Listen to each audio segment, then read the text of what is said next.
আমাদের সামনেই হজের মাস। যারা হজে যাবেন তারা চলে যাবেন, যারা দেশে থাকবেন তারা এই জুলহজ মাসে দুই ধরনের ইবাদত করবেন। একটা ইবাদত আমরা সবাই জানি, আমরা কুরবানি, ঈদুল আজহা করব, কুরবানির ঈদ করব এবং কুরবানি দেব।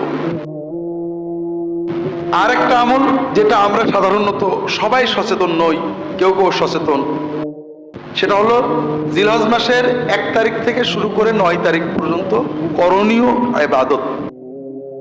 একটা তো যারা কোরবানি দিবেন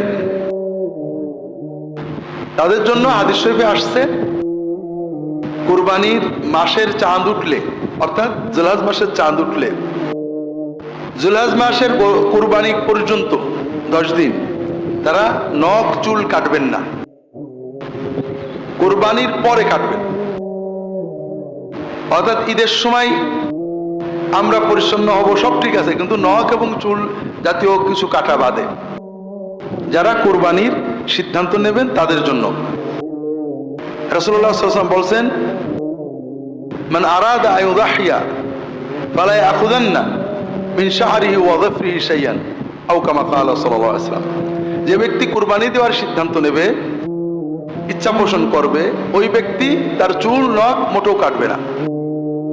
এজন্য যারা কোরবানি নিয়ত করেছেন তাদের জন্য এটা হলো নেগেটিভ কাজ, অর্থাৎ আপনি এই কাজ থেকে বিরত থাকবেন। এর পাশাপাশি কিছু পজিটিভ কাজ আছে করণীয়। আল্লাহ রাসূল সাল্লাল্লাহু আলাইহি ওয়াসাল্লাম বলছেন, মা মিন আইয়ামিন আল আমালুস সালিহু খায়রুন ওয়া আহাব্বু ইলাল্লাহি মিন হাযিহিল আশর। আল্লাহ তাআলা বছরের 354 দিনের যে 10টা দিন সবচেয়ে বেশি পছন্দ করেন নেক আমলের জন্য, সেটা হলো এই জিলহজ মাসের প্রথম 10 দিন।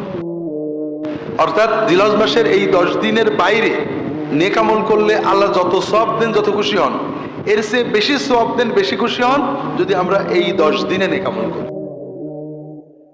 এজন্য সাহাবায়ে কেরাম এই 10 দিনে ব্যাপক পরিশ্রম করতেন, ইজতিহাদ করতেন ইবাদতের জন্য। আর এই ইবাদতগুলোর প্রথম ইবাদত হলো রোজা, সিয়াম। জিলহজ মাসের 1 তারিখ থেকে 9 তারিখ পর্যন্ত রোজা পালন করা, এটা সুন্নাত।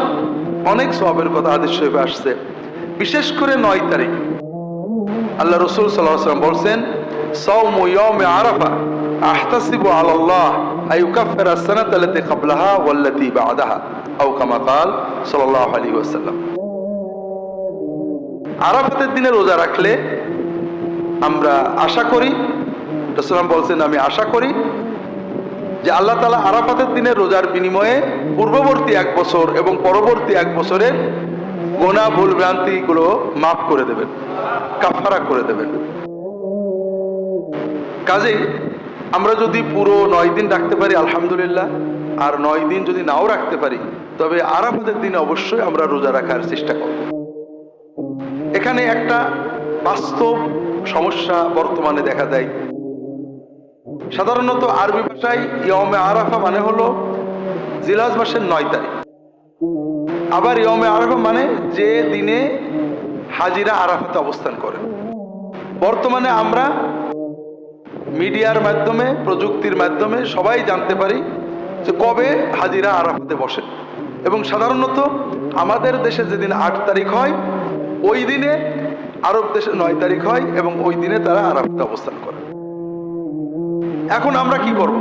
আমরা কি আমাদের দেশের 9 তারিখে রাখবো না আরব দেশের আরাফাতের দিনে রাখবো? এটা নিয়ে আলেমদের নানাবিধ মত আছে। মূল কথা হলো, বান্দা সাধ্যের ভিতরে সুন্নাতের নির্দেশে ইবাদত করবে। যারা আরাফাতের দিন আরব দেশে জানতে পারেননি, তারা তাদের দেশের 9 তারিখেই রাখবেন। তবে এখানে হাদিসে 9 তারিখ না বলে ইয়মে আরাফা বলা হয়েছে। এজন্য অনেক আলেম বলেন, যদি কোনো দেশের মানুষ আরাফাতের দিন জানতে পারে যে এই দিনে আরাফা হচ্ছে, তাহলে সেই দিনে তাদের রোজা রাখা ভালো। আর আমাদের জন্য সহজ, আমরা 8 তারিখ এবং 9 তারিখ 2 দিন রাখতে পারি। এজন্য যদি আমাদের সম্ভব হয় 9 তারিখ, যদি সুযোগ থাকে 8 এবং 9 তারিখ আমরা রোজা রাখবো ইনশাআল্লাহ। রোজার পরে বাকি নেক আমল উন্মুক্ত, বেশি বেশি নফল সালাত আদায় করা, বেশি বেশি জিকির, বেশি বেশি তিলাওয়াত, বেশি বেশি দান, মানুষের সাহায্য করা, আল্লাহর পথে দাওয়াত দেওয়া, নেক আমল বলতে যত আছে এগুলো এই কয়দিনে আমরা যদি একটু বেশি করতে পারি। আল্লাহ তাআলা জিকির করতে ওযু ও গোসল জরুরি না, আমরা এই কয়দিনে সবসময় করি, এই কয়দিনে একটু বেশি জিকির করব, বেশি দরুদ পড়ব, বেশি তাসবিহ তাহলিল করব। এছাড়া দান, সাদকা, কোরআন তেলাওয়াত ইত্যাদিগুলো আমরা এই কয়দিনে বেশি করার চেষ্টা করব।